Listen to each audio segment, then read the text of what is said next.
So when we look at number patterns, with number patterns, you always want to try to see if there's a pattern. A pattern. Is there a pattern here? 4, 7, 10, 13. Yes, there is a pattern. I can add 3 to get the next one. That's my pattern. I can see the pattern. Okay? So I can say, if I look at this pattern, plus 3, plus 3, plus 3, I can say in general, I add 3 every time, okay? So whatever the term is, let's say this is term 1. This is term 1, term 2, term 3, term 4. I want to find out a general term for it. Tn is 1, in general, okay? So I can say, let's first look at term 1. Term 1 is 4, okay?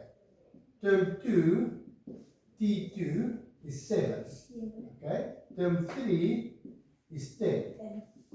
So how did I get that? I added 3 every time. So I can say, if I say term 1, I can say it's going to be 3 times 1 plus 1. 3 times 1 plus 1 gives you 4. Okay? 3 times 1 is 3 plus 1 is 4. Then I can say term 2 is 7. It's 3 times 2. Because I add another 3 plus 3. Okay? And then 3 times 2 plus 1. 6 plus 1 is 7. And then for term 3 it's 10. I can say it's 3 times 3 plus 1. Okay? So now I can see how this pattern develops. Every time I have to multiply by 3 and then I have to add 1. Every time there's just one more, it's term 1, term 2, term 3. Okay?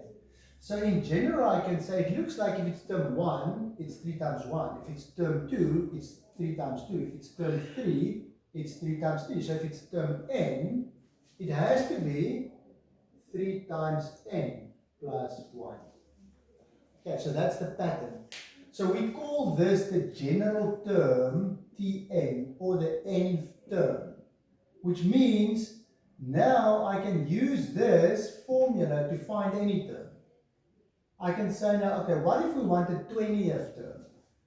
So I can say term 20 would be 3 times, because here, term 1 was 3 times 1 plus 1.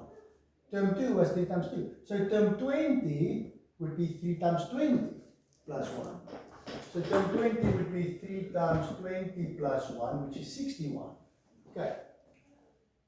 So the idea of a number pattern is you want to see how to find the next term and the next term and the next term without having to add 3 the whole time. You don't want to say 16, 19, 22, 25, 28, 20, 31, and then you go like that to term 20. You want a quick way to get there. Okay? So that's the idea of the general term, to find a quick way. So if I say, what's the 100th term? You can say it's the 100th term. I have to multiply 3 by 100 and then plus 1. So it's going to be 301, the 100th term. Okay. Now, what if we say which term is equal to, let's take this one. Let's take this last one, 301. Let's take that one. Let's say the question is which term is equal to 100? Which term? No, let's say which term is equal to 301. So, okay, I need to go to 301. Which term would that be? Term 2 is equal to 7. Term 3 is equal to 10. Term 4 is equal to 13. Term 5, term 6. Which term will give you 301? Okay, then you say, okay, so we have to put 301 equal to the pattern. 3n plus 1. That's how you do it. So let's take the pattern, the general rule, and put it equal to 301. Then we can find out which number will give you 301. What number of the term. Okay. So now you can solve this. You can say if you take the 1 over, it becomes minus 1. So then you get 300 equal to 3n. You take the 1 over. And then if you divide both sides by 3, 300 divided by 3 is 100. So you calculated that the 100th term will give you 301. So you put the answer equal to the general term, and then you can see which term will give you 301. Okay,